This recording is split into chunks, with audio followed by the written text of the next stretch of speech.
apelnya jam berapa gitu kan. Apelnya ada yang jam 5, ada yang setengah 7, ada yang jam 6 gitu, ada yang nggak apel juga gitu. Jadi nanti saya lebih lanjut kita jelaskan kenapa kok nggak ada apel, kenapa ada apel. Nah di sini ini kebetulan foto ini yang saya apel dengan mandor jam 5 kurang 15, jam 5 kurang 15 subuh tuh, dan saya harus berangkat ke divisi dari perumahan staf. Jadi di saat itu perumahan staf dengan divisi saya itu berbeda. Jadi saya tinggalnya dengan harus jam 4 berangkat ke divisi baru tidak telat. Jadi kurang lebih ya 40 menitan lah ke divisi itu malam subuh. Jadi kadang saya sholat di rumah, kadang saya sholat di divisi. Jam 4 berangkat, saya subuhan di divisi, langsung apel dengan mandor. Nah inilah mandor-mandor saya yang di depan. Jadi mandor-mandor kita itu yang nggak ada yang di bawah kita, umur nggak ada. Bahasanya kita betul-betul harus confidence, harus betul-betul percaya diri bahwa kita di situ adalah pimpinan gitu. Betul-betul. Terima kasih sudah klik video ini, tapi jangan lupa guys, klik tombol subscribe karena subscribe itu gratis. Dengan subscribe kamu support channel ini terus untuk subscribe setiap hari. Terima kasih guys, subscribe.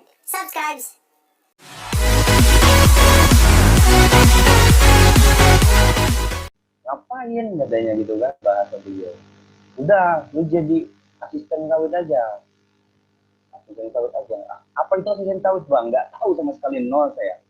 Nah di situ dia jelaskan training saya 3 bulan di Sarawak. Sekarang training saya dengan salary sekian, uang saku sekian, rumah sekian, inventaris dan lain-lain dijelaskannya. Ya saya ngiler lah. Habis training seperti itu katanya, langsung jadikan tetap dengan salary sekian, fasilitas begini begini begini. Ya saya tertarik kan. Nah, dan akhirnya saya masuk dalam salah satu kampus. Saya akan ceritakan satu persatu. Sebenarnya banyak sekali yang ingin saya sampaikan, yang saya share. Ada beberapa yang sudah saya share di YouTube saya, Saud Bebas. Mungkin kawan-kawan yang ingin melihat lebih lanjut bisa dimasuk dalam YouTube Saud Bebas saya. Jadi yang pertama kali akan saya bahas dimulai dari perkampusan atau mulai dari sekolahan.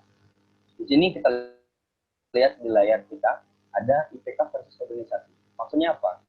Jadi di saat kita kampus, sekolah, kuliah, ataupun di sekolah SMA, SMP sama yang penting sekolah, itu kadang kita berpikir, gue nggak ikut organisasi, karena gue pengen IPK gue tinggi, atau alah yang penting gue pengen organisasi tau gitu, IPK lah bodo amat, ada yang seperti itu. Namun itu jangan terlalu dipikirkan teman-teman dan kawan-kawan, kakak-kakak, adik-adik semua khususnya. Kenapa? Tujuan kita yang pertama itu adalah organisasi kita aktif, IPK kita aman, itu aja. Nggak perlu IPK yang tinggi, ini saran dari saya menurut saya dan sesuai pengalaman saya sendiri. Jadi kenapa organisasi itu harus aktif di dalam perkampusan atau dalam sekolah? Kita nanti di lapangan itu akan berhadapan langsung dengan orang-orang gitu. Dan orang-orangnya bukan hanya sedikit dan bukan dari kawan kita dan bukan seumuran. Nanti akan berhadapan dengan bapak-bapak yang di atas kita, gitu kan. Ada juga yang di bawah kita. Ada yang mungkin menurut kita itu ya umurnya itu sama dengan bapak kita, gitu, mama kita, atau bahkan nenek kita, kakek kita. Di situ banyak sekali, nanti saya munculkan fotonya di sini, gambarannya. Jadi saya ingin memberikan gambaran karena di saat saya lulus dari kuliah ini, saya bingung seperti apa sih asisten sawit itu, seperti apa sih dunia kerja di sawit itu. Makanya saya cari di YouTube, cari di internet bagaimana asisten, bagaimana selalu, dan itu beberapa, belum banyak. Makanya saya ingin men-share begini loh gambarnya, khususnya buat orang-orang atau adik-adik kawan-kawan yang belum tahu bagaimana sih dunia perkebunan sawit itu, asisten sawit seperti apa, organisasinya bagaimana, dan jalannya seperti apa gitu. Oke, jadi yang saya akan share pengalaman saya adalah saya di organisasi alhamdulillah aktif.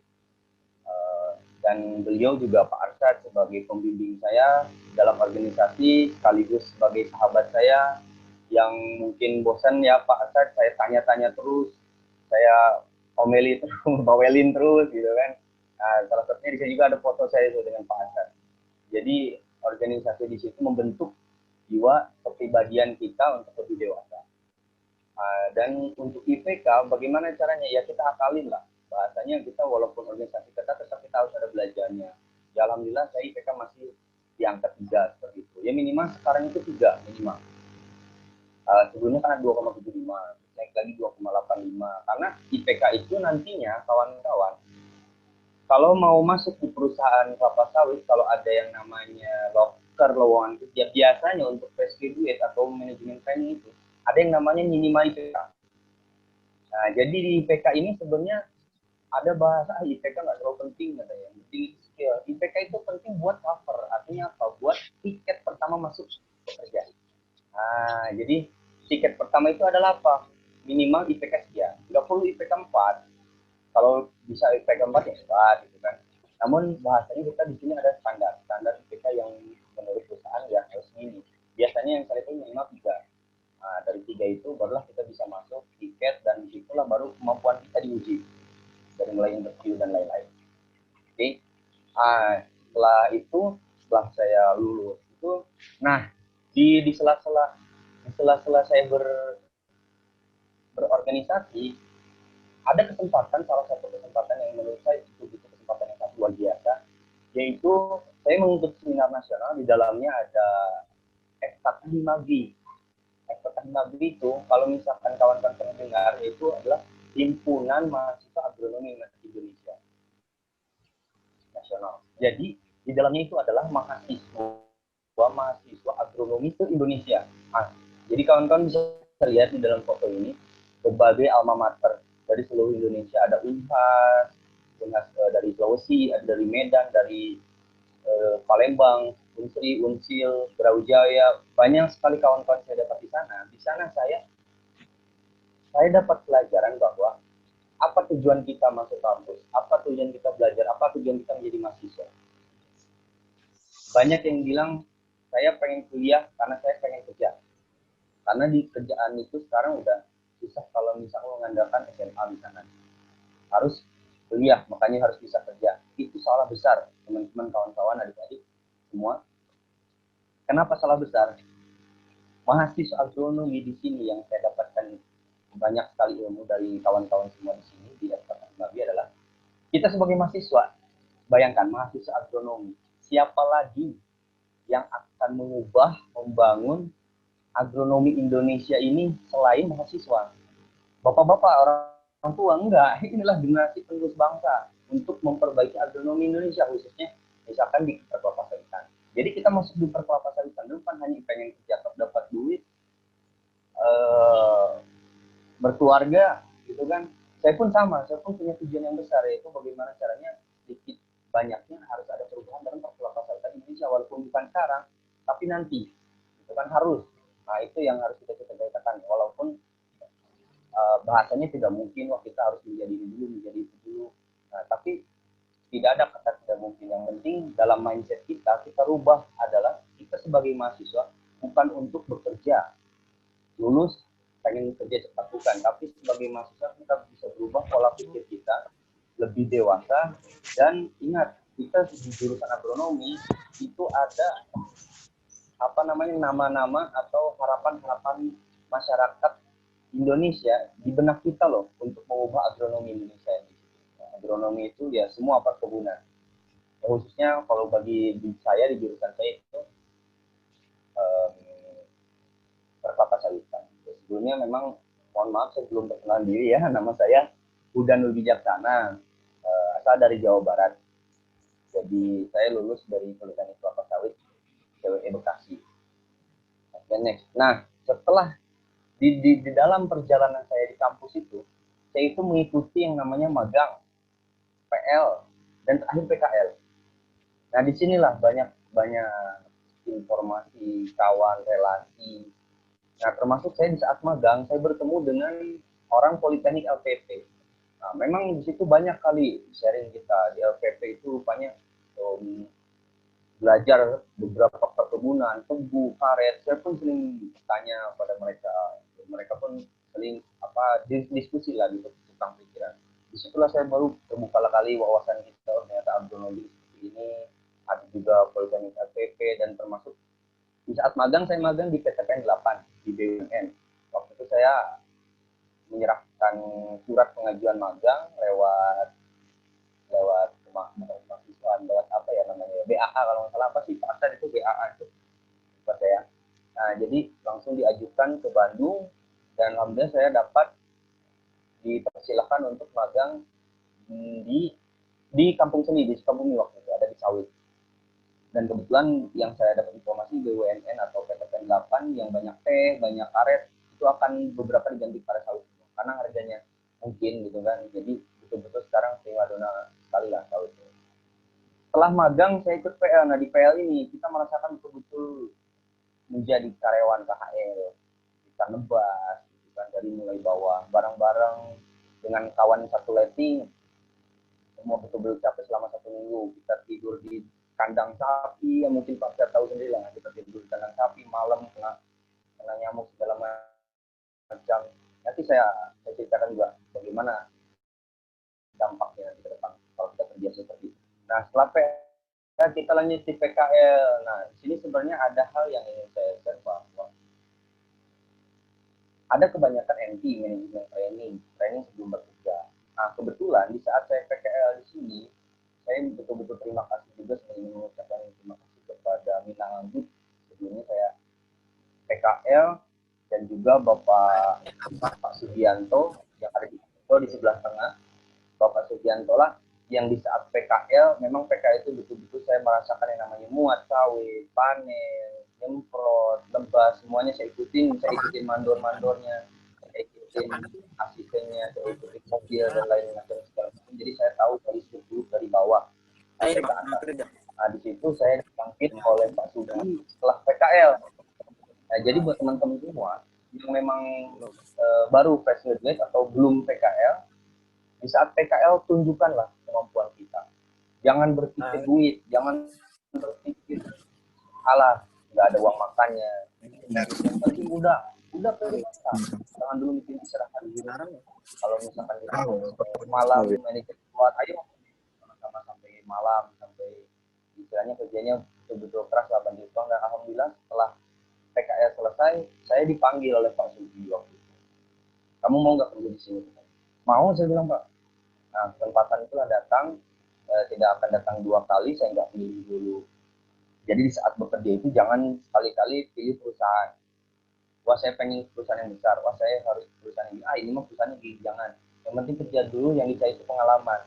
Seperti ada yang di video saya di Sawit Bebas, kalau kawan-kawan sudah lihat, itu adalah dari mandor sampai ke asisten.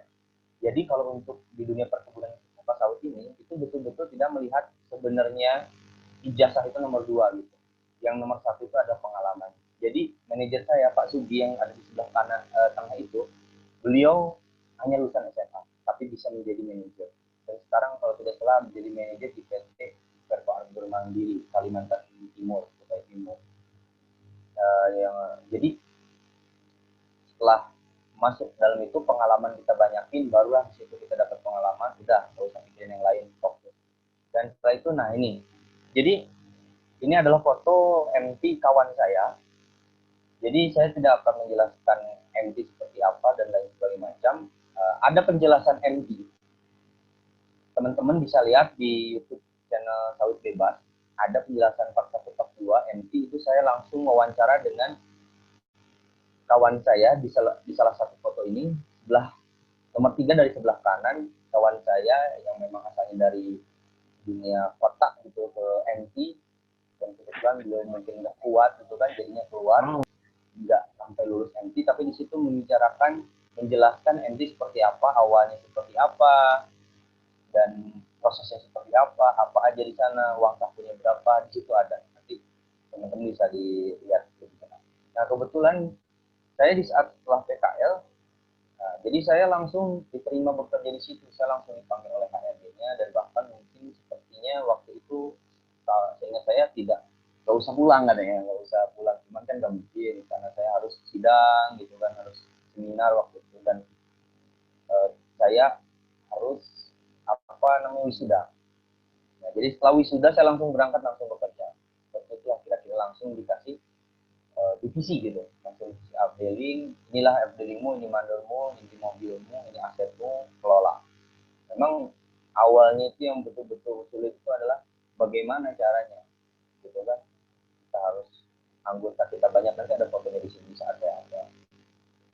Nah, inilah ini setelah saya sudah masuk dunia kerja di Kalimantan Tengah.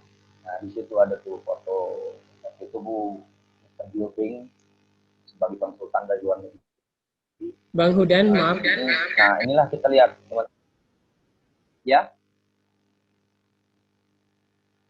Sebentar Mas, Ya Pak.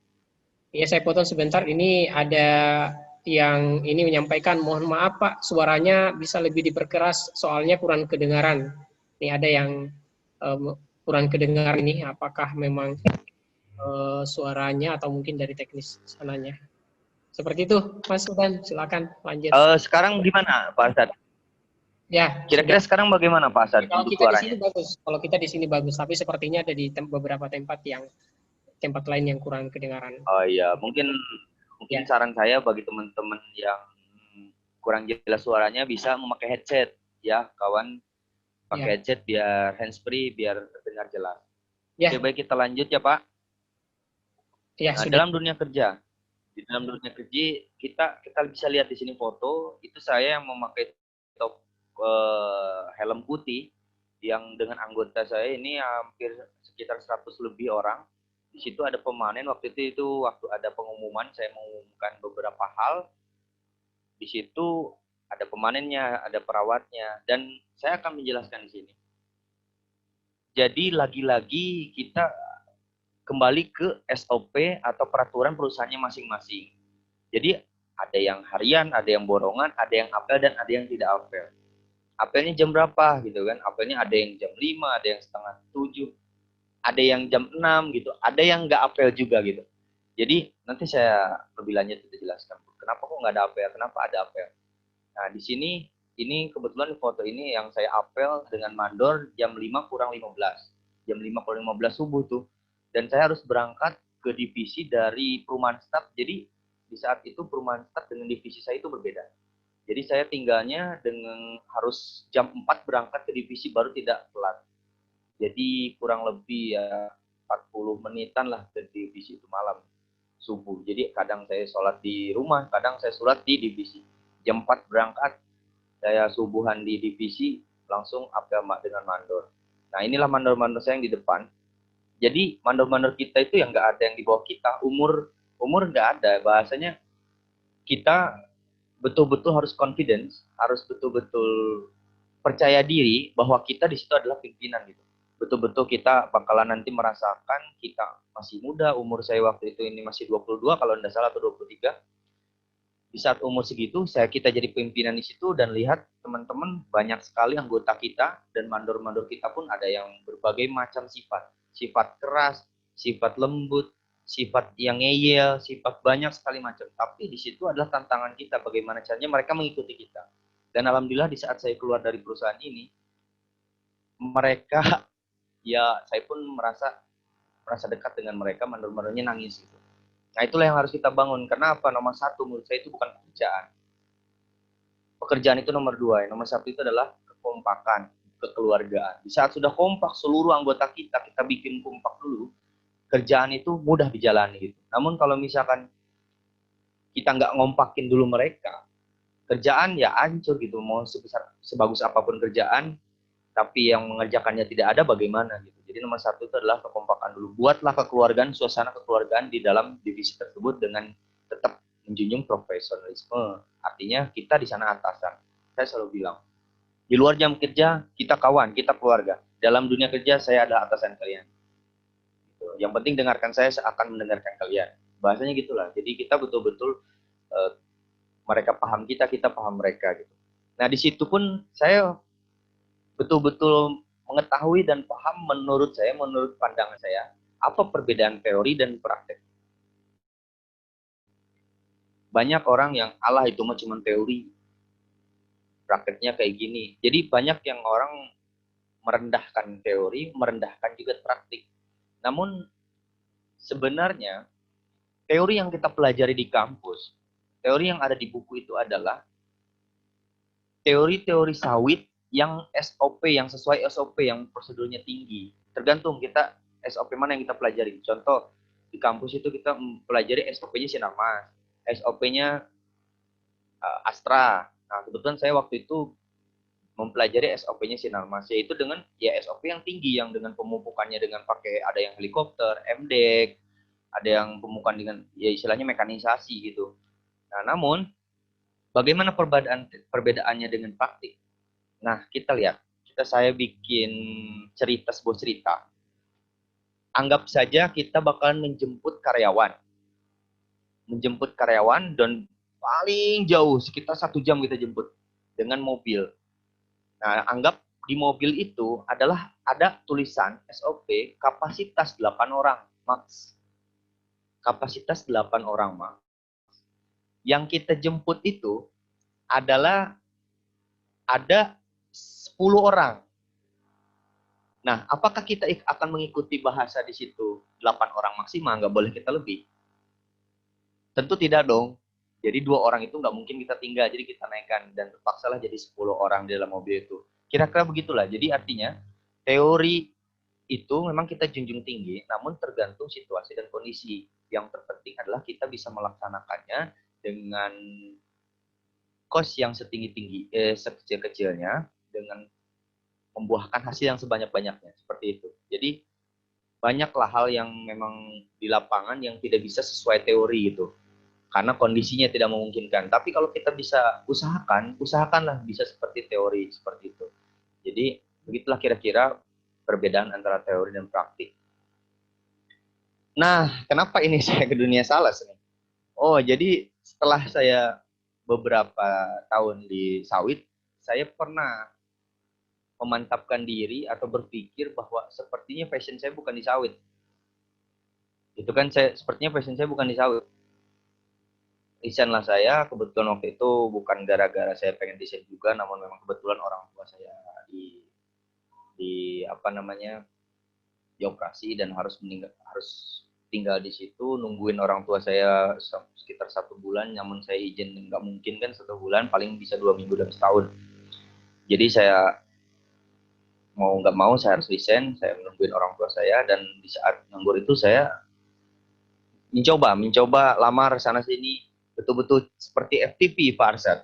Jadi kita pakai celana bahan, kemeja, bawa lamaran sana sini jalan. Saya ke Jakarta Barat, Utara, semua Jakarta saya ikutin.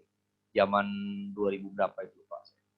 Jadi saat itu saya kebetulan pernah jadi sales. Sales OVO. Nah, di sini saya dapat pelajaran juga. Pelajaran bahwa sebenarnya saya pernah diterima juga di Citibank untuk sebagai call center. Saya di Revolusioner Tokopedia. Pernah ada kawan saya juga yang di sana. Nah, di situ saya dapat menyimpulkan bahwa sepertinya kerja yang paling aman, yang paling nyaman, dan yang jenjang karirnya jelas itu yang memang di sawit gitu. Apalagi dengan jurusan saya di sawit ini. Jadi di sawit itu nggak ada bahasanya harus dipecat gara-gara apa segala macam. Yang ada yang mungkin kita bisa dipecat gara-gara kesalahan yang fatal. Nggak mungkin keluar juga, kita bisa lama di situ gitu. Yang penting kita tahan. Nah, di situ ya jelaslah salary-nya sekian, jelas kan, bisa ada penaikan, ada bonus dan lain macam segala macam gitu kan. Nah, dengan dunia ini, tapi di sini saya bisa dapat pelajaran juga bahwa saya belajar di sini menjadi tim leader sales OVO, masuk ke dalam pasar-pasar. Di situ saya bertemu dengan orang-orang hebat yang berbicaranya mantap-mantap. Tahu sendiri kan orang sales seperti apa. Nah, disitulah saya belajar. Yang saya ambil adalah cara berbicaranya dengan orang lain, mengajak orang harus menjadi ikut seperti apa yang saya inginkan gitu. Karena itu ada pelajarannya dan itu akan bisa diterapkan di dunia perkelapa sawitan. Itulah yang saya dapatkan.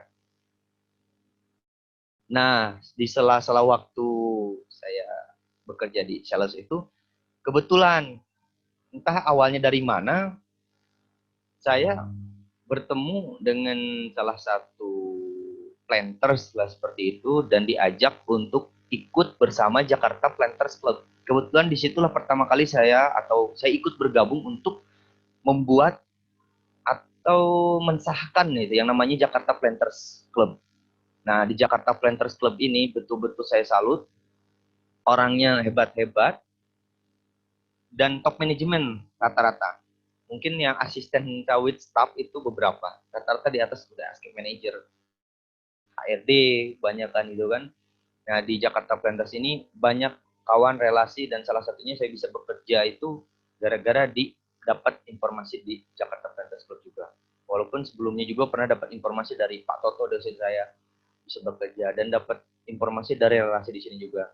Dan setelah masuk ke Jakarta Planters Club, saya bergabung walaupun saya masih paling muda di sana, bertemu dengan orang-orang hebat di Jakarta Planters Club. Saya diajak juga kebetulan di Indonesian Planter Society. Indonesian Planter Society ini perbedaannya adalah kalau Jakarta Planters Club itu hanyalah sebuah organisasi komunitas yang memang informal, dan Indonesia Planter Society ini adalah organisasi formal yang mungkin nanti bisa mengalahkan GAPKI mungkin kan, amin. Seperti itulah kira-kira. Di dalamnya sama bos-bos hebat. Ada Pak Boyke, ada Pak banyak lah di situ. Nah, di situ pun saya dapat informasi ilmu-ilmu yang hebat. Bahkan di saat kita meeting yang ada ya ilmu-ilmu mereka itulah yang aneh gitu bahasa saya, karena saya belum nyampe ke sana, tapi saya tetap ikutin. Artinya apa? Kenapa masih banyak orang-orang yang menganggur di luar sana? Saya bukannya ingin merendahkan, bukan, atau mensalahkan, bukan. Tapi ada hal yang salah, kenapa orang banyak masih menganggur? Menurut saya ya, menurut pandangan saya. Kenapa? Tidak aktif mencari informasi dan relasi. Teman-teman semua perlu diketahui, perusahaan kelapa sawit, yang khususnya di sawit lah yang saya tahu ya, kalau misalkan bisa ditanya oleh Pak Arsad, di bangku, di kursi Pak Arsad itu ada buku tebalnya setebal ini, di situ ada daftar-daftar perusahaan kelapa sawit di Indonesia. Betul kan Pak Arsad, ada kan bukunya kan? Ya, dan itu hanya segelintir saja. Maksudnya masih banyak beribu-ribu lagi, bahasanya berbanyak lagi perusahaan di luar buku yang tadi setebal ini itu. Artinya apa? Perusahaan itu banyak. Loker itu, lowongan kerja itu banyak. Namun kadang saya pun banyak tahu loker itu setelah bekerja.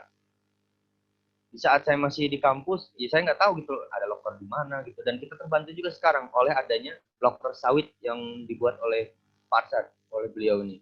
Coba kita lihat. Banyak di Instagram itu loker-loker sawit. Carilah di situ. Untuk yang ingin cari MT gitu kan. Manajemen training atau lain-lain. Dan ada di websitenya langsung juga. Coba dibuka di Astra. Astra. Saya pernah buka tuh di internet. Cari di ASA, manajemen training Astra, bisa di-apply lewat websitenya juga. Ada di Sinarmas juga. Punya ada beberapa website langsung untuk ngeplay untuk di MT-nya seperti itu. Jadi nggak usah pusing. Karena ada waktu saya ke kampus, ada adik-adik tingkat saya bertanya seperti ini. Bang, katanya, banyak kali ini lulusan kami ini sekian ratus setiap tahun bertambah. Lokernya gimana bang? Kayaknya habis ini. Jadi bahasanya nggak akan ada habisnya kalau kita memang betul-betul tahu informasi dan relasi. Relasi ini siapa? Alumni kita. Carilah. Meskipun banyak alumni yang saya hubungi, saya mungkin telepon nih buat dapat bang, bantulah nggak apa-apa bawel. Mereka itu akan bantu kita. Karena mereka itu satu bendera. Akan membantu kita walaupun tidak membantu secara langsung. Paling tidak kita dapat pengalaman informasi dari mereka. Relasinya. Bukan hanya dari alumni juga, kalau kita ketemu sama bos-bos. Makanya saya masuk Jakarta Planters Club, Indonesia Planters Society. Di situ banyak relasi yang saya dapatkan untuk informasi ke loker, ke bagaimana caranya kita harus dapat sertifikasi ISPO misalkan dan lain-lain.